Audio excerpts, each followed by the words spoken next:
仅需一盘棋，许仙、许云川获得了一个全新的称号——少年姜太公。咱们都知道，这姜太公的年龄啊，那是相当的大，形容一个人做事相当的老道。这许仙是年纪轻轻，为什么有了少年姜太公的称号呢？今天的故事啊，发生在94年的五羊杯。当时持红方的呢，就是许仙、许云川；持黑方的那可是重量级的人物，是象棋泰斗胡荣华。这回可是许仙头一次参加五羊杯啊，等于说出门就碰上了一个终极大 boss。红方呢是以当头炮开局，黑方还架了一个中炮，那红方跳马，黑方跳马，红方出车，黑方出车，红方进车过河。咱们此时啊，一定得注意了，当黑方平炮对车的一瞬间，您说红方多数都会走什么呀？肯定是平车杀卒带压马，何乐而不为呢？但是许仙真的是稳扎稳打，咱们上来呀，先把车对到再说。黑方往回一踩，那么红方上马，黑方上马，红方出车，黑方出车，红方进炮过河，给黑方啊来了一个硬封锁。此时黑方往前一冲，首先我这个卒不给你当炮架子，同时随时准备上马反击你的炮。那红方往前一冲，这问题啊可就交给了胡司令，现在敢不敢跃马盘河呢？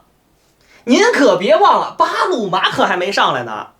如果现在黑方选择跃马盘河，那这中卒谁看着呢？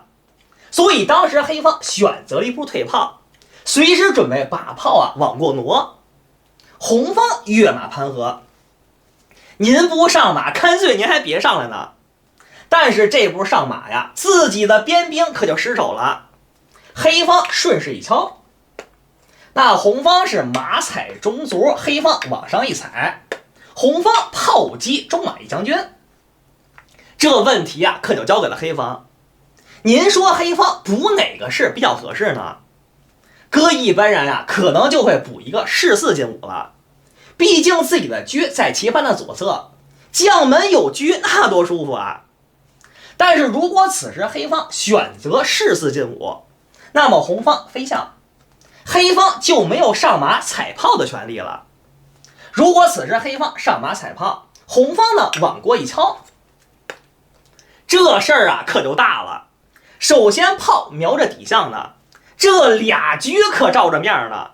所以说当前盘面这个黑车啊是必丢无疑，补士4进5肯定不咋地。当胡司令讲到这儿啊，对面这小伙子水平确实不容小觑，所以是万般无奈，只能补一个士6进5了。这许仙是忙里偷闲，踏踏实实飞象补好自己的中路，以后我这个炮可就能横着走了。黑方上马踩炮，红方的炮击边卒，这问题可就交给了黑方。首先换炮行不行啊？是开局的炮大，残棋的马大，但是换完了可不是开局了，那就是残棋了。比如说此时黑方把炮一吃，那么红方顺势一敲，这俩车可露着面了，必须得对车啊，你自己瘪回去肯定是不咋地。黑方把车对了，红方往回一踩，这红方是一个马一个炮，黑方可就剩俩锤子了。所以说这么走的话，红方啊立于不败之地。这么走的话，黑方肯定不满意，对吧？既然说黑方踩炮是不合适的，说现在拱卒行不行啊？我是先手踩你的炮，人家红方啊可以直接沉炮一将军，这卒不就归红方了吗？所以说拱卒也是不合适。当时胡司令选择了一步落士，顺便给红方埋下一个深深的陷阱。这表面上看起来黑方准备干什么呀？准备以后往前冲卒了。你现在沉炮是不带将军的，我这个卒是白往起冲了一波。顺便这个陷阱是什么呀？问问你红方敢不敢平炮将军？表面上看起来是一边将着军一边抽着车呢，这到底行不行呢？如果红方现在平炮一将军，那么黑方啊正好打中兵是一个反将。现在这个马踩不起来，否则自己的车就白丢了。那红方补士，黑方呢杀车一将军，红方往回一踩，这问题啊可就发生了，两个炮都在人家的马脚，而且中间这个担子是谁的子儿啊？是人家黑方的子儿，所以此时黑方往前一冲，这双炮是必丢一个，所以说这么走的话，红方啊可就输了。您别看许仙呀，那是年纪轻轻，走起棋来那可是相当的老道。当时红方选择了一步补士，有本事你别补士啊，你不补士我可真抢你来。所以黑方没办法，他只能继续补士。您不吃我的炮，干脆您还别吃了。红方呢选择了一步闪炮。当时胡司令略加思索，半天了让你压着打，所以呢选择了一步沉底炮。真的是一计不成又生一计啊！这小名可叫天地炮，随时准备炮击中将带将军。您说搁一般人会怎么走啊？这中将丢了可是脑门子开花呀，一般人啊肯定就选择防守了。当时许仙走了一步借力打力的好棋，愣是选择了兵七进一。这问题啊可就交给了黑方，现在敢不敢炮击中将呢？如果黑方此时往过一敲，那么红方补士，这俩哥们儿可跟这挨着呢，那黑方能不能继续往下冲呢？如果此时黑方往下一冲，那么红方平炮一将军，现在是将着军可抽着车呢，是不是啊？黑方打回来是一个反将，那么红方打过去又是反将，这大车啊可就白丢了。所以这个卒啊从始至终根本就不敢拱，那你不敢拱，中将也是不敢打的，所以说倒推回来呀，这手棋根本就不存在。胡司令啊面对许仙的太极拳真的也是万般无奈，现在炮击中将肯定是不敢呀，干脆把兵啊冲掉再说。红方顺势一飞，咱们此时啊简单的看一眼盘面，这天地炮简直就失去了自己的作用，跟这儿架着没有用了，没东西可以吃了。那黑方怎么才能继续进攻呢？干脆往前冲一步卒，就卖卒我强行进攻。红方呢往前一冲，那么黑方上中马，红方把兵闪开。这问题啊再次交给了胡司令，现在黑方敢不敢上马呢？如果黑方选择上马，那么红方平炮，这边是一边打着马，一边可对着车呢，这俩兵可是纯利润呀。这么走的话，黑方自然不能接受，所以说上马呀现在肯定是不行的。既然说现在上马是不行的，这半天了大车还没出来呢，所以黑方呢选择了一步进车，红方平车站肋。首先你想出车门都没有，其次呢你想上马也是不行。如果黑方现在选择上马，那么红方还架中炮，你有天地炮，以后我还天地炮呢，这肋道是我的，你可小心铁门栓。所以这么走的话也是不行。